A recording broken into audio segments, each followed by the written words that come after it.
Hello, everyone, and welcome to today's webinar, Communiversity, Campus and Community Collaboration to Address Substance Misuse. My name is Grace Rowan, Graduate Assistant, and I will be your beginning moderator, and Aisha Y.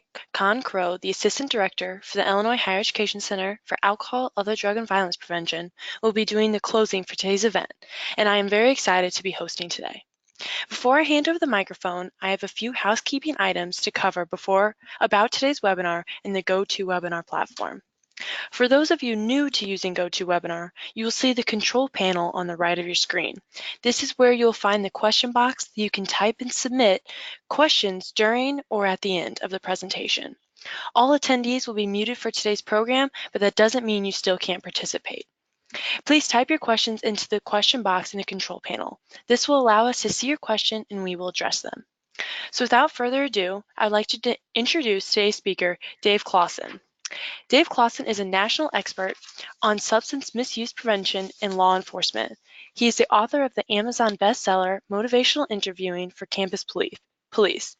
Dave is the director of the newly formed Mid-America Prevention Technology Transfer Center, and he's the owner of the DJC Solutions LLC, a national training and consulting company.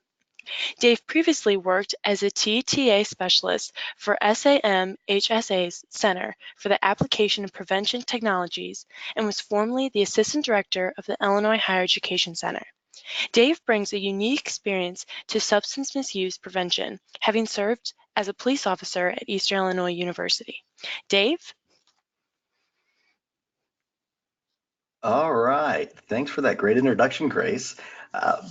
And I do see some familiar names in the attendee list. Just wanted to say hi to everyone.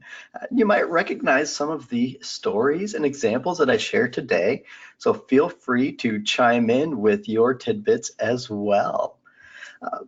So today we're going to talk about Communiversity. Back to my roots at EIU, Eastern Illinois University, where we sort of coined that phrase, Communiversity, because what happens on campus doesn't stay on campus. Our students, employees, and our campus are all a part of the surrounding community. So we have to come together to help address substance misuse and the related problems. So that's what we're going to talk about today for a little bit. And at any time, if you have a question, a comment, a thought, feel free to throw it in the chat box. I've got that window open and I'll be monitoring that. I believe Grace is going to help keep an eye on that as well. And we'll get all of your questions answered. All right, so moving on, let's just jump right in. So I already got a little bit of bio there. Here's kind of what I do for a living. Training and technical assistance around substance misuse prevention. One of the exciting things I wanted to highlight would be preventionleaders.com. That's meant to be a resource hub, a network of subject matter experts and trainers around the sense that prevention is better together. And you might not have somebody in your own personal network that might be an expert on data or surveys or motivational interviewing.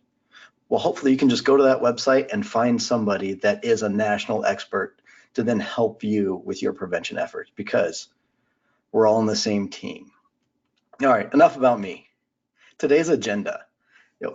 I come from the military. I was in the Illinois Army National Guard for 6 years. And whenever we would start off on a patrol or a mission, we want to know, what do we got in store? What's the roadmap? What's the agenda? What are we looking towards? So we're going to talk about the journey. We're going to talk about readiness. And we're going to talk about building your prevention team and strategies to engage stakeholders. That's all we're doing. 4 simple, easy bullets to help you build your Communiversity. So creative collaboration. Actually, I believe Heather's attending the webinar. You might recognize that little ID card there. When I was a police officer at Eastern Illinois University, we created a team, the EIU Mayhem Prevention Team. It was a parody off of those Mayhem TV commercials. But we came together with the Office of Student Standards, our campus police department, the city police department, Student Community Service, and the Health Education Resource Center. We created a social media campaign, pictures, YouTube videos, all centered around safety tips, crime prevention tips, and harm reduction tips. It was that team, that collaborative approach. We shared resources, we shared knowledge, and we extended everyone's reach with that unified message and voice. Plus, I got to walk around campus wearing that sweet blue wig and aviators, and even got to rappel off of one of the buildings, all in the spirit of collaboration. So you really can have fun and get creative with your collaborative efforts. And there might actually still be posters of me wearing that blue wig up around campus. I'm not sure. Every once in a while, I'll get a random picture. So it's fun to just see that that's still going on. But it's that creative collaboration. It's a lot of fun. It really is. So starting the journey, just like I was talking about with the military, when I start a road trip, your GPS, you used to say your map, you'd have to figure out where you're at, but we all use a GPS now, right? Well, you first need to know where you are before you can figure out how to get to where you want to go. So you want to think about, who are you currently collaborating with? Who are the influential leaders on campus? And who would you like to collaborate with? Where are you at? So then you can start your collaboration journey. Now, you won't really be able to implement environmental change strategies unless you collaborate. Unlike strategies that target individual behavior, environmental prevention strategies focus on creating an atmosphere that makes it easier for people to act in healthy ways. Now, these strategies do that by changing the culture and the context within which decisions are made, influencing the community standards, institutions, or structures that shape individual behaviors. Now, ideally, the most effective prevention approaches are those that include a blend of environmental strategies that align with and reinforce prevention strategies directed at individuals. However, the success of those strategies, it relies on the involvement of multiple partners working across multiple settings. In other words, environmental strategies require successful collaboration. And a little note about the slides. Whenever you see that red police car in the top right corner, that means there's a story. So that photo of me there in uniform with the fancy school spirit foam finger. While I was a police officer, I was selected to be the crime prevention officer. Now that role was just a part-time position. So 50% of my shift was dedicated to doing crime prevention duties. The other 50% was patrolling, just like all the other officers. There wasn't really an existing crime prevention program either. Every once in a while, I'd get a request for an interview for the school newspaper, or somebody would ask me to come give a presentation to their residence hall floor or their fraternity or sorority. That was really about it. But I like to stay busy. I'm a hard charger. And so I went out and started building relationships across campus with the other departments, the other stakeholders. And as a result of this, I learned about this whole thing called prevention. And I was able to build a team for those presentations. So it wasn't just me up front presenting. I had a partner. I also had somebody to fill in if I couldn't make that time slot. And our presentations were even better because I learned how to frame my substance misuse prevention efforts and messages better. We had that unified voice. In addition, that little foam finger, we got some freebies, some promo gear to hand out to the students. We got little USB drives that we shared with the students. And I even got a crime prevention polo. And we were a small department, so I had a $0 budget for crime prevention. But through partnerships with some key stakeholders on campus, we were able to come together and accomplish all of that and build a team. So there are some serious benefits, and it really is the only way to move the prevention needle. So some of the principles when it comes to collaboration, you've got to be intentional. It's not just gonna happen. And you've got to be flexible. You got to think win-win. I'll skip to that journey. It is a journey. It's not a destination. It's not a, okay, I engage this stakeholder. Check that box, we're done. It's a journey, just like any other relationship with a friend or a neighbor or coworker. It's not, okay, we're friends, I can check out now. And it takes time to build that relationship, to drive that collaboration. And we were a part of a campus and community collaboration. But it's also good to remember that people can be on that coalition or even not be on the coalition, but there still may be a need to collaborate with them. So don't think inside the box. You can only collaborate with people on that coalition. You don't necessarily have to do that. There might be folks not on that coalition that you'll want to collaborate with. So I want to hear from you in the chat box. Who currently has a campus and community coalition, or just a campus, or just a community coalition?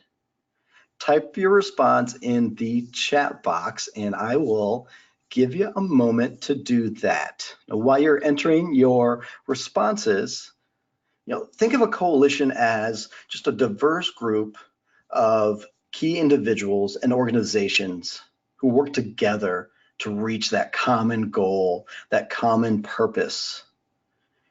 Those goals can often include adapting, creating, or developing public policy, influencing people's behavior, and really building that healthy community.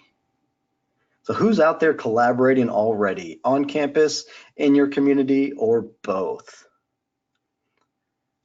I'm guessing the good old EIU Campus and Community Coalition is still going strong. So what else? Let's hear from you. I'll give you a couple more minutes to type your response in the chat box. Oh, let me see if I can find the question chat box. It's not showing up, but let's see. Grace, are you able to see the question chat box on your end? Hi Dave, it's Aisha, Yeah. and Oh. I am seeing just I see a chat box, but there's nobody's, I don't see any responses in that one yet. Well, let me see here. There's the questions box. I think like I just found the that's questions different. box. Mm-hmm. Yeah. Okay. So it looks like we've got a few folks have a campus and community. UNT has a drug and alcohol education task force. EIU. Hey, Amanda, thanks for sharing that. Yeah, it's changed over the years, but open communication is key. Yes, drives right back to the principles. You've got to be flexible. Absolutely, you've got to be flexible. DuPage Health Coalition, Carol Stream. All right, I did some work with the DuPage County Health Department a couple of years ago. There's a lot going on up there too. Wonderful. All right, I don't see anybody else type in, so we'll go ahead and move on, but keep throwing those questions and comments in that chat box. So we've got a good start. Some of you have some good experience, so as always, share it. Oh, hey, I see one more just came in. Moraine Valley Community College. You've got an AOD task force. That's great. I love that we've got some community college folks here. To me, that really does show the importance. You've got to engage that community as well, not being a residential campus. Awesome. Thanks for sharing that. Okay, so we got a fun little picture here. Why do coalitions work? Well, it takes many partners to effectively tackle complex social issues like substance misuse. It is a complex issue, so you do need multiple partners. Those partners focus on community change rather than individual change. And every member has a role in problem solving. And then the partners' activities reinforce each other's goals and priorities.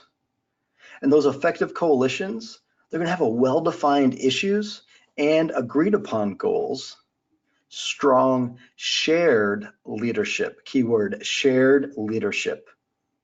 You'll have a strategic plan, which that topic in and of itself could be an entire day-long training. There's a lot of information there. But you've also got diversity for your effective coalition. Multiple sectors are represented. And you create that shared social capital. But often folks tell me, they feel kind of overwhelmed by starting or leading or even working with a coalition, because you're essentially juggling three different parts at once. You've got the what, or the prevention work that you're trying to juggle. You've got the implementation, or the how you're trying to juggle. And then you've got the relationships or partnerships you're trying to foster and strengthen and juggle. But the good news is there are resources there to help you.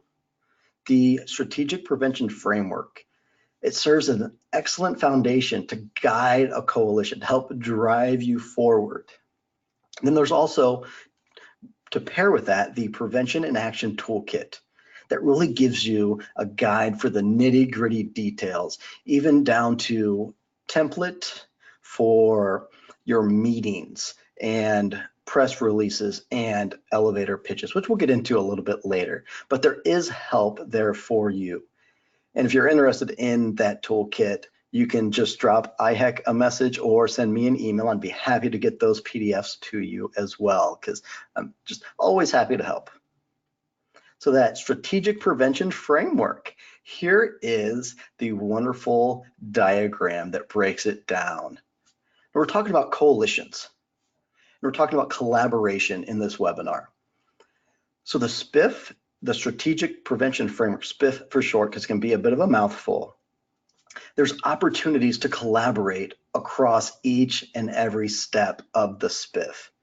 In fact, it's vital for your success to collaborate and engage partners and stakeholders throughout each step of the SPIF. And just like this webinar, we started with figuring out where we're at, did an assessment. That's what we're going to start with when it comes to the SPIF as well. For collaboration in step one, assessment, you work together to identify and obtain data. You might not be collecting all the data points that you'd like or need, or you might not have access to all of the data. So through collaboration and partnerships, you can maybe gain access to that data or help shape your data collection efforts. Also, you can collaborate to help manage and make sense of that data. Everybody thinks a little bit different. Some folks love numbers, they love assessment. Other folks might not be as assessment minded. So you collaborate, you work together to help make sense of that data and understand the assessment findings.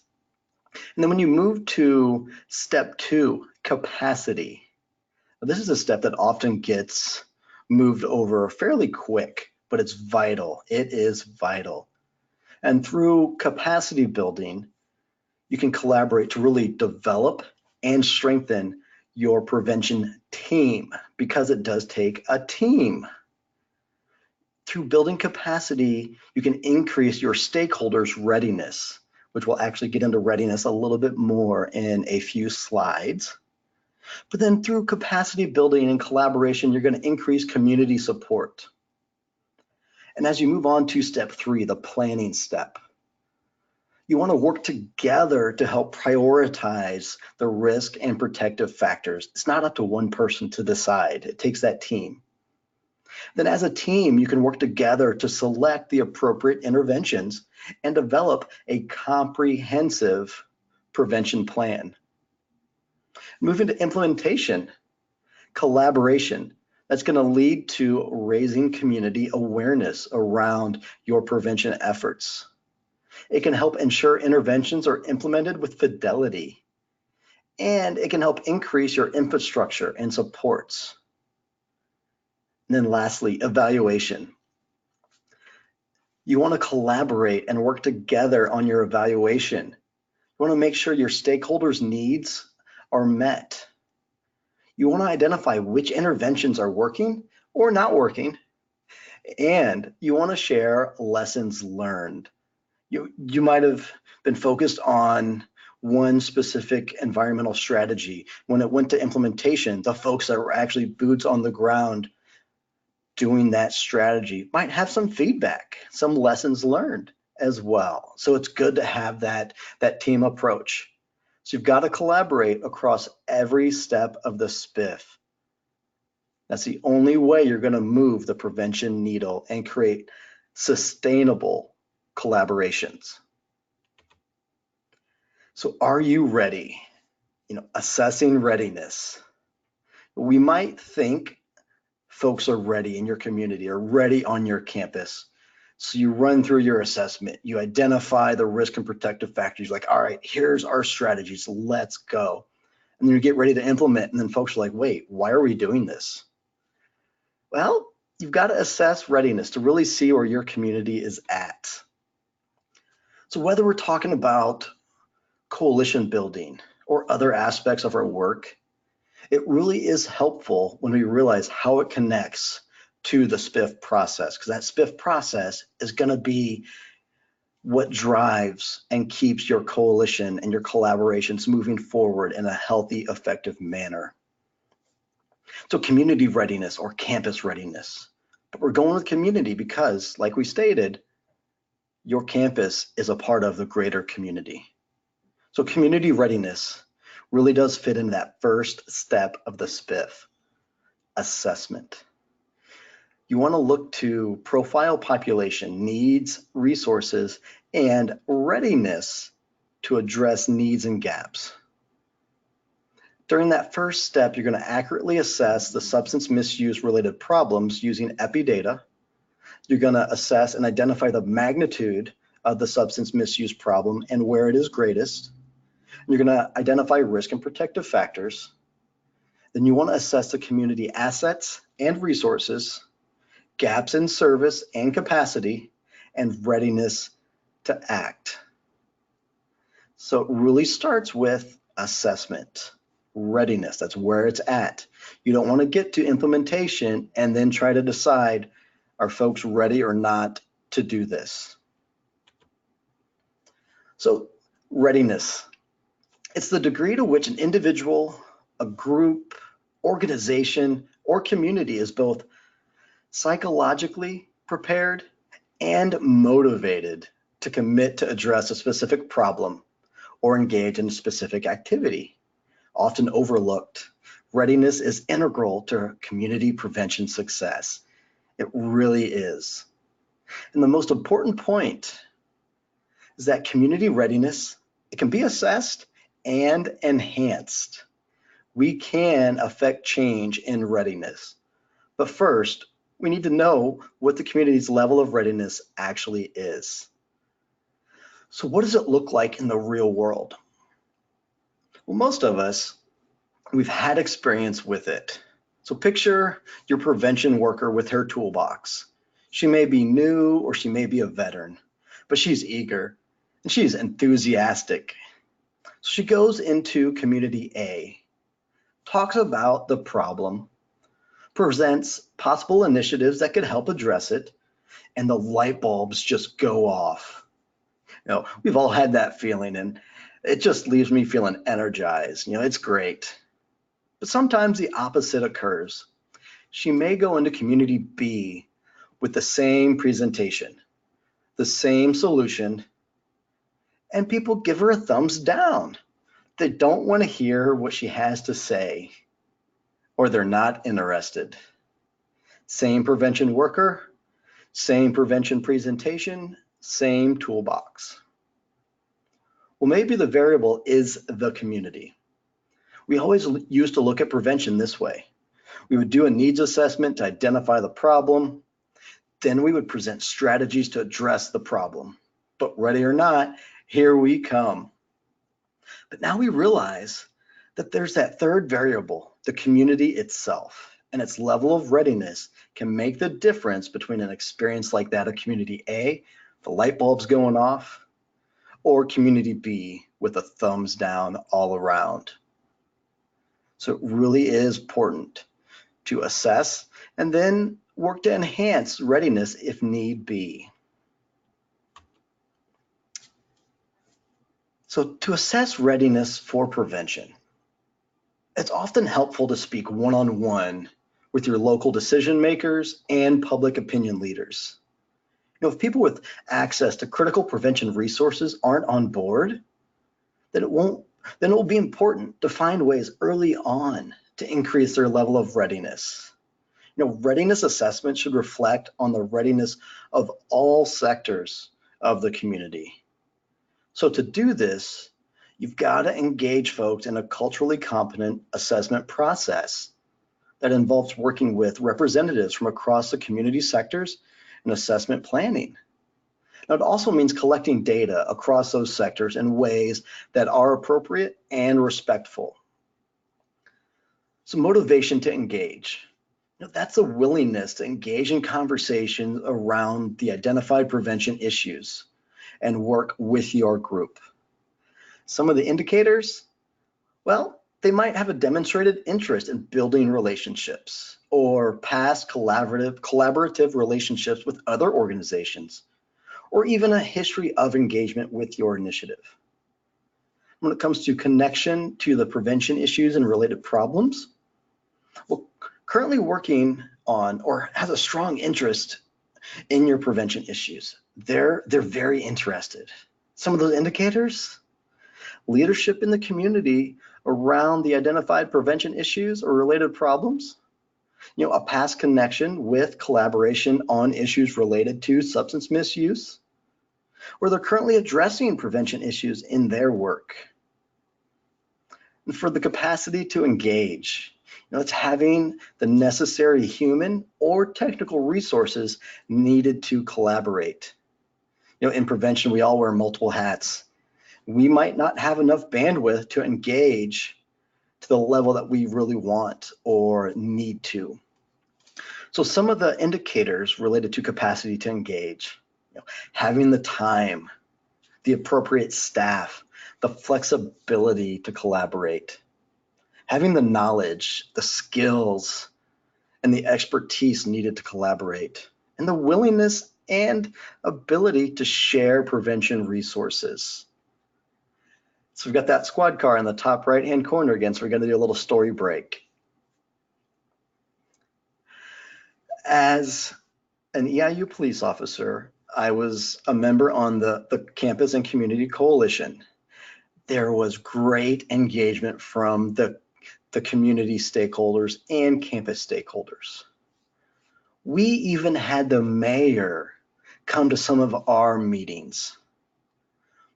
So I wanted to sort of drill down and see what the motivation was behind the mayors being involved to that level and the city police department, the police chief being involved to that level. Picture this. It's early on a Saturday morning, and early-ish, we'll say like 8 a.m. The mayor gets a call from Susie. Susie lives down on the corner right across from campus. Susie calls the mayor and says, "Hey, mayor, there's a bunch of college students using the bathroom, going pee in my petunias. You got to get this stopped." Okay, yep. They're peeing in her petunias. Would you think the mayor liked getting that call at 8 a.m. on a Saturday morning? No, he didn't. So he was motivated to engage. He doesn't want to get those complaints from the community members about, quote, college students peeing in petunias. So he got involved, and he also got his police chief involved as well. So that was their motivation. So you want to think about their readiness, their motivation to engage. Hey, it got them the table, right? Can't complain about that. And they've been longtime stakeholders engaged in that coalition. I hope they're still going strong as well. So I want to hear from you. How would you rate your community's readiness to address underage drinking? Go ahead and throw that in either the question box or the chat box. I've got them both pulled up this time, so I'll see them come in. How would you rate your community's readiness to address underage drinking? Now you could specify your campus's readiness or your communities or both as one communiversity. How would you rate it? Are they eager? Are they motivated to engage in your prevention efforts to address underage drinking? Give you a few minutes to type that in the chat box.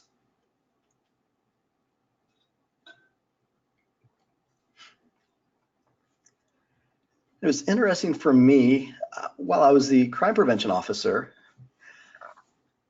it didn't take long for me to see the impact alcohol and other drugs had on my job as a police officer. So I wanted to do something about that. Like, hey, if college students, community members didn't misuse substances, I wouldn't have as much to deal with as a police officer. It'd be great, less headaches. It's like, how can I do something about that? So as I started to engage other departments on campus and collaborate, I started learning about the whole thing called prevention and the upstream analogy. So the more I learned about it, the more I was ready. I had a higher capacity to engage and address underage drinking. I understood it even better. It was more than just writing citations. All right, a few comments are coming in. Overall, the community is ready and engaged.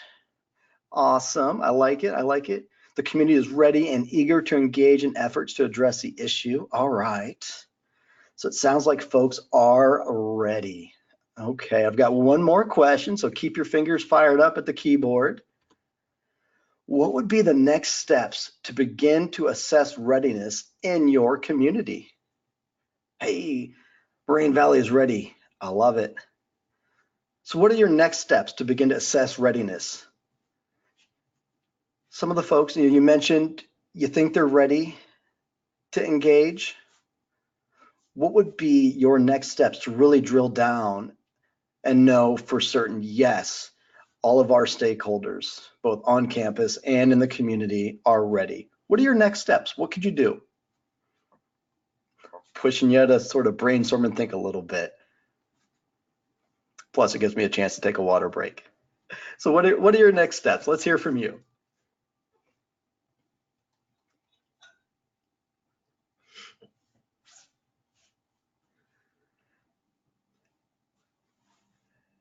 And part of the reason I'm pushing you to really think about assessing readiness through working with folks across the country through SAMHSA and through my own company, a lot of times professionals tend to underestimate the level of readiness in their community.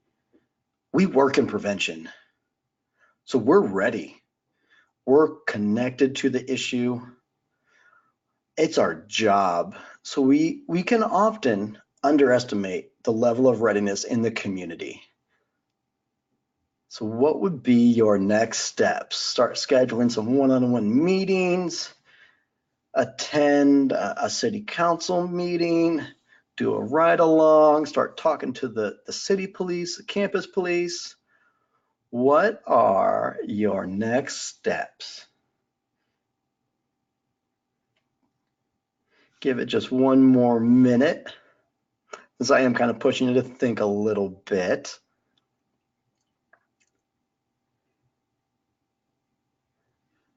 All right, I'm not seeing anything come in, so I must have you stumped or thinking, but that's all right. All right. Well, sort of the next steps could easily be go grab a cup of coffee with one of your stakeholders and just talk to them about what's going on in their world, in their roles. Conduct a survey. Just saw that pop up. Sounds great. Surveys are a great way to assess readiness. Really just get out and engage with your stakeholders. Engage with them in whatever means it is. Grab lunch, invite them to a meeting, just talk to them and see how connected they are to underage drinking or prevention efforts. All right, so I've got some more questions down the road, so be ready for those as well. When it comes to building your team, you've got to identify, analyze, and engage your stakeholders. Because prevention is better together. It doesn't just fall on one person's shoulders. So when it comes to collaboration, very few of them happen spontaneously. More often, prevention practitioners need to actively persuade or recruit potential partners to work with. Now, recruitment can be as simple as placing a phone call or sending an email or even sending a tweet. But successful recruitment really does take time and intentionality if you're looking to build that long-term, sustainable collaboration. Successful recruitment's not unlike growing a garden. I like stories and analogies, so here you go. Get ready. Growing a garden. Before you begin to plant the seeds, you first have got to find that viable plot of earth and spend some time tilling the soil, preparing it for that productive growing season. Similarly, effective recruitment, must begin by taking time to carefully research and build trust with a potential partner. That way, when you finally plant the seed or ask a potential partner to collaborate, you'll be more likely to get that yes that you hope to hear. But before reaching out for that yes question, first you want to do your homework. You want to learn what you can about that potential partner. Find out who's who in the organization, who they're currently partnering with or who they're serving, what their history's been like addressing substance use and misuse or those related behaviors. The more you know about your potential partner, the more likely you'll be to reach out to the right person and make a case for collaboration that resonates with your partner's priorities and experiences. So a few tips. You want to be judicious about who you connect with first. Start with someone who can help you get the lay of the land, who has decision-making authority, or who has a positive experiences collaborating in the past. These folks may not always be part of the organization's formal leadership, but they may be influential nonetheless. You also want to review the organization's past media presence. Look at publications, mentions in the news, social media presence. This can really help you figure out which issues really matter to them and who their key players are. Has the organization recently experienced a change in leadership? Has a group expressed a need that your collaboration could address? Gathering this information will help you later on when you're ready to really craft your pitch. So quick little story as well about how I did my homework when I took over the role as the director for the Mid-America Prevention Technology Transfer Center, or PTTC for short. It was brand new. We just finished our first year of work. So there was an existing network. There was not any existing partnerships or relationships. It was starting from the ground up. And I've got 4 states in my region that I serve. And so I did my homework. I started looking online, engaging with the stakeholders in each state, engaging with their social media, seeing what projects they're working on. And then I just started having one-on-one meetings, phone calls, chats with them. I didn't have an ask. The only ask was to get to know them. And what were some of their challenges, their successes, what's working for them, and build that relationship. And in one state, I didn't actually reach directly out to that single state authority that oversees their prevention system. I talked to one of the statewide coalition members and chatted with them, got the lay of the land. How are things working for them? What does it look like from the ground up? Who are the key players? Who should I reach out to next? And it really set us up for success. And we have over 20 new partnerships after this first year, and we doubled the number of services we were supposed to deliver during year one, all thanks to collaboration and partnerships. But you had to start at doing homework. And I did see a comment pop up about Moraine Valley in the process of forming an AOD subcommittee to assess, plan, and implement the AOD outreach and programming initiative. That is awesome. Building that team around that common goal, that topic. Outstanding. If you haven't connected with the IHEC staff, they are a great resource to help you through that process also. They'll even come out and do a consultation visit to help really set you up for success. Awesome. Keep those comments coming. Keep them coming. All right, so yes, so for the PETTC, I did my homework and it set us up for success. So make sure you take time to do your homework as well. So this is just a graphic to really get you thinking about who should be part of the solution, because we're working to identify our stakeholders or potential partners, analyze them, and then engage them. So we're still working to identify them. And think outside the box. Each community is a little different. You might have a strong chamber of commerce in your community that really is a good way to engage your business leaders in the community, or bar owners, the health center, athletic department. Take time to really look at your specific community and think about who are the stakeholders. Now, as we're moving towards identifying them, you can think about their level of influence and their level of interest. And I like to break them down to the 4 different categories shown here on this slide. Low interest, high influence. They might not care much about the issue, but hey, when they say something, people will listen and people will act. Low interest, low influence is just that. They don't care. And when they say something, people might not really take action, might not really listen. Then move into high interest, but low influence. Now, maybe you could put Susie, who saw the students peeing in her petunias, in this one. She's very interested, but she has low influence, but she does have some because she talked to the mayor. But then lastly, you've got high interest, high influence. Those are your hard charging prevention champions. So here in either the question box or the chat box, what are some examples of a stakeholder that might have low interest but a high influence on your campus or in your community? Who might have high influence? People will listen to them. They can get things done, but they might not be so focused on substance misuse prevention. Who might you think of? What would be an example?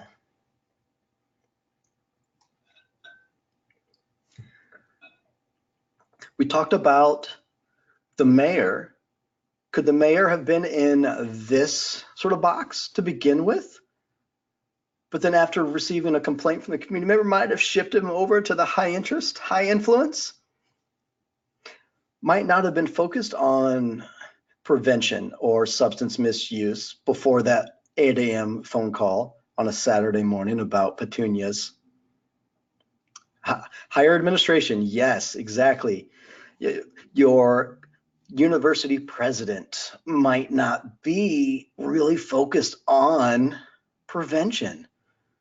They might be more focused on budget or enrollment or retention, or even a dean of students or vice president of student affairs. They could be very interested, but they could also be low interest. Absolutely. Leadership team, yes.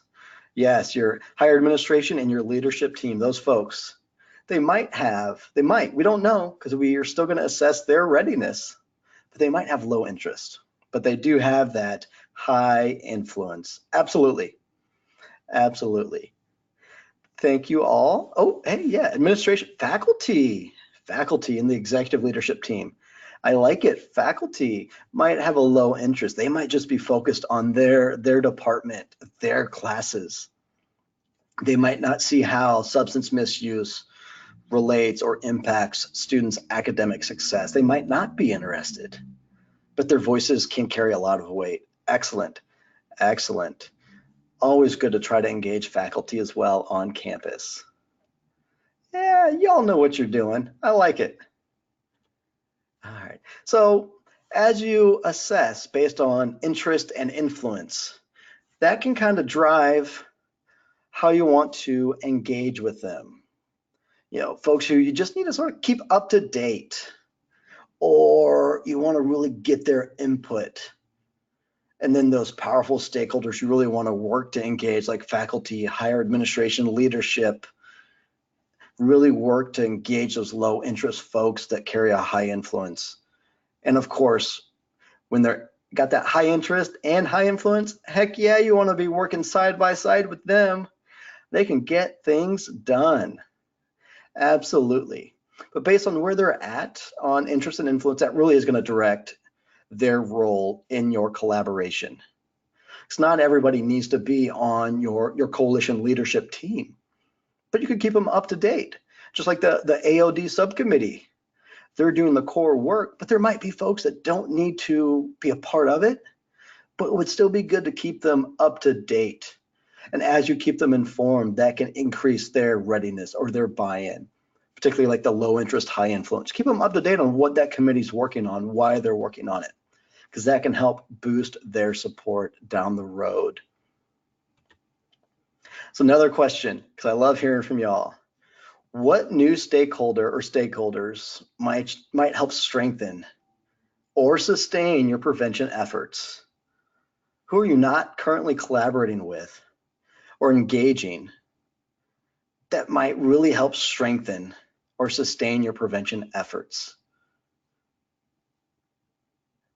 Throw those in the question box or the chat box. Let's hear from you. It's always fun to ask this question because every community is different, and we hear some great things like faith-based community. They could really help. The young professionals organization can be that bridge between student and professional to help engage them, peer educators. Who else would you like to engage that really could help strengthen? And just a little wink, wink. You might even be able to copy and paste your last answers. You know, if they've got low interest but high influence, maybe you want to engage them. They could help strengthen or sustain your prevention efforts. Just a thought. Just a thought. All right, give it just one more moment. I'm going to take a quick water break, give you a chance to enter in those stakeholders you would like to engage that could help strengthen your prevention efforts.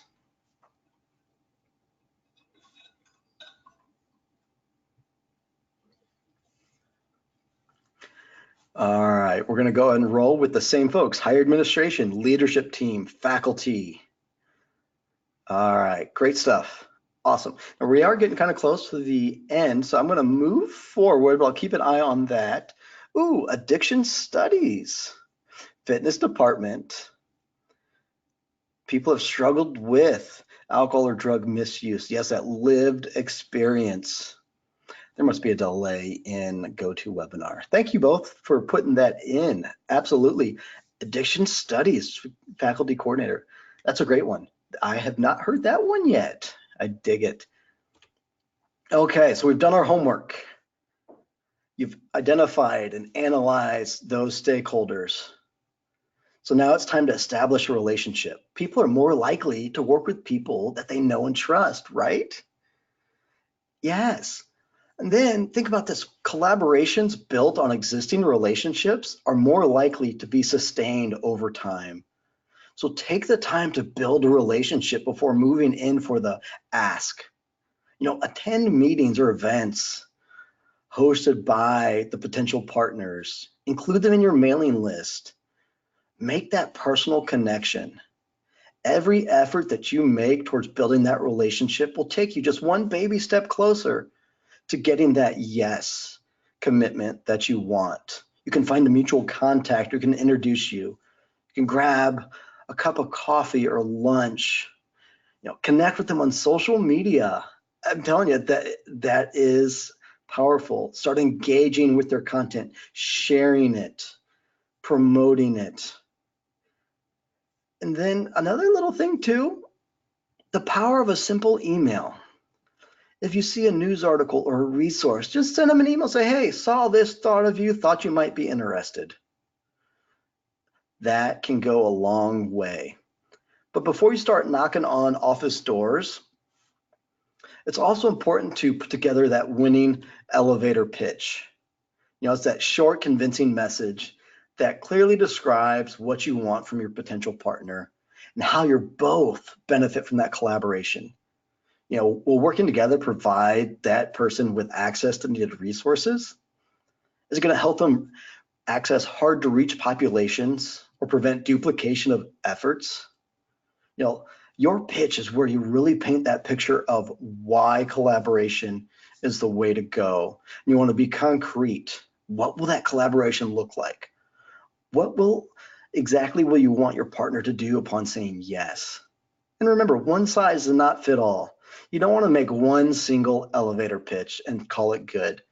The more customized that pitch, the more likely it will be to resonate with the listener and really get that desired response. A good pitch is going to anticipate and address those main questions that they may have about what you're asking. And it's not just a scripted little speech you can read off of a note card. It's going to be a dialogue and listening to understand the needs of those potential partners. And it's going to be built on that relationship. I want to think about the 3 W's: the who, the what, and the why. And then highlight the benefits of collaboration.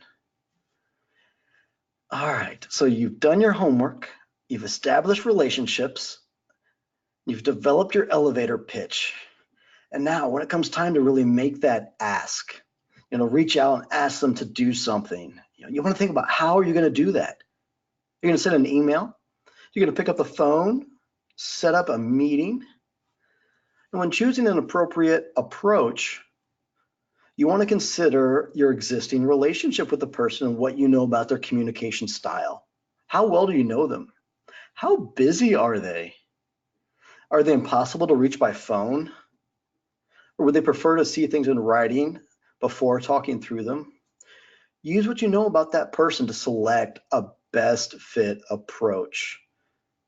And you want to think about schedules as well. Academic year, fiscal year, even folks that work shift work like law enforcement. You want to take all of that into consideration before making that approach. All right, so we've checked all those boxes. We're going to keep on moving forward. Engaging stakeholders based on where they are. You've analyzed them, you've engaged them, you've done your homework. So where they fall on the diagram is really going to influence how you'll engage with them. So we're going to share just a few strategies to engage. So for informing your stakeholders, a meeting or a training or a webinar, infographic, just a fact sheet or some talking points, share some media or an op-ed. And for those folks we're consulting, got those key informant interviews, getting their input. Expert reviewer, have them check out and see what you're doing, get some feedback on your strategic plan. Find a champion or use a survey. So where they're at can really influence and direct how you engage with them. The The university president, that low interest, high influence. You want to keep them up to date, informed on what's going on, that infographic, those talking points. Maybe schedule a meeting to give them a briefing on what you're up to.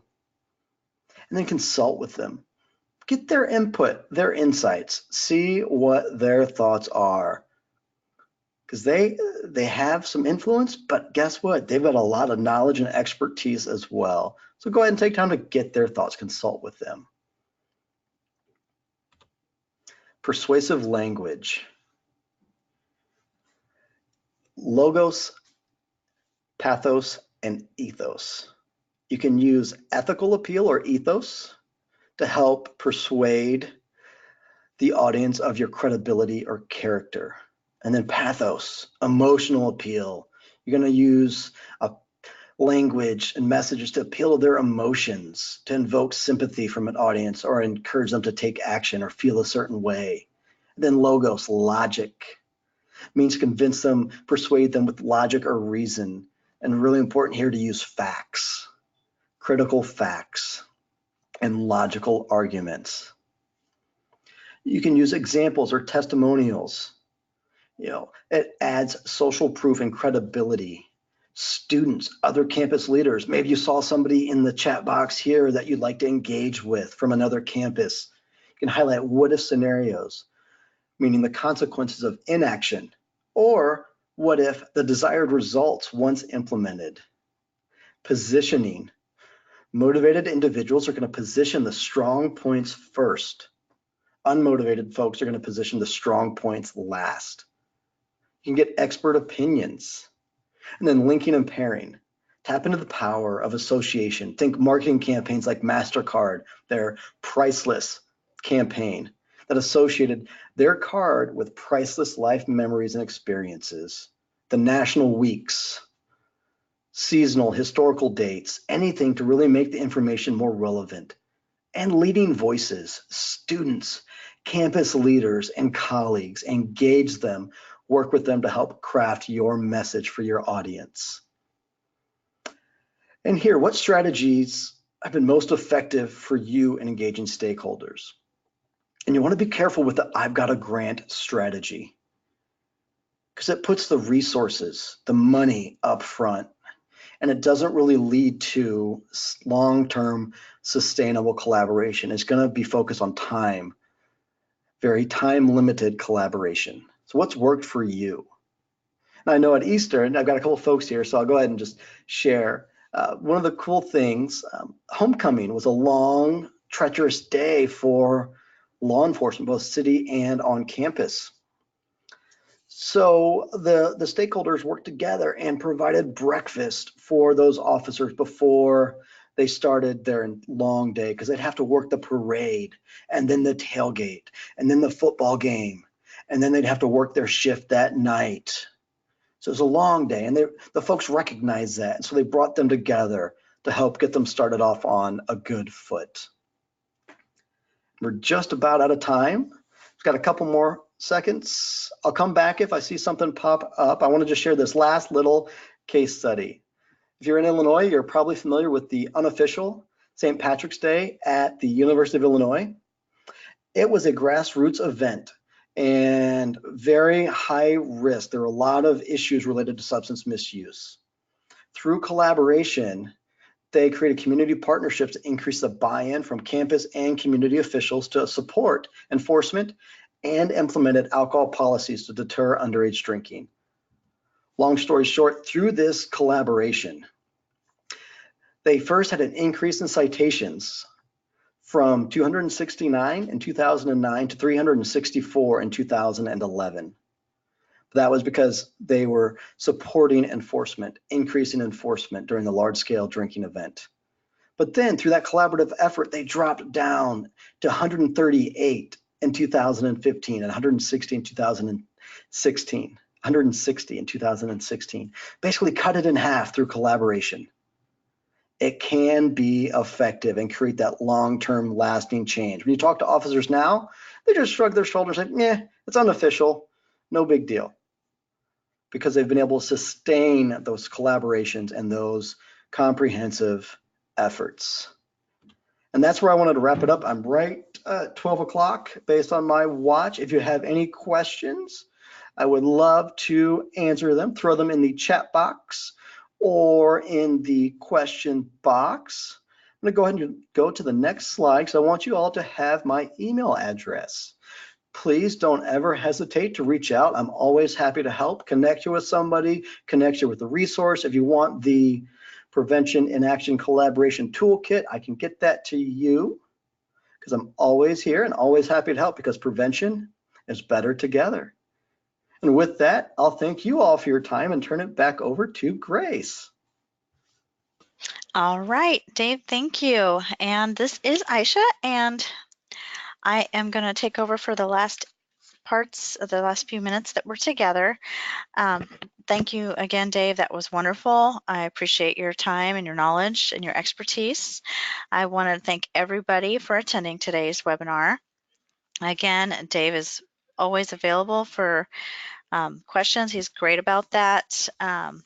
Also, what you can expect after the webinar is a email that you will receive with an evaluation about Dave's webinar today. We really appreciate that being, filled out and sent in for us. We make it very quick. It's very simple, but without your feedback, we don't know how we're doing, and it also helps the presenters to feel, like they're meeting your needs and that we're providing you with the best service possible. Another thing is the certificates is a question that people ask about for the CEUs, and I wanted to let you guys know that we will also be sending those out in 7 to 10 business days, so you'll get those via email. And I believe, unless we have other questions, we are going to wrap up and appreciate everybody's time today. Dave, do you have anything before we're done? Just wanted to thank everybody for joining us and also all the engagement with the questions as well. I love it because I build these webinars for you. It's always great to engage and hear from you. Thank you all. Thank you, and thank everyone for coming. So if you have any questions, you can reach out to myself at IHEC or Dave. Thank you so much, everyone. Have a wonderful rest of your day. Thanks.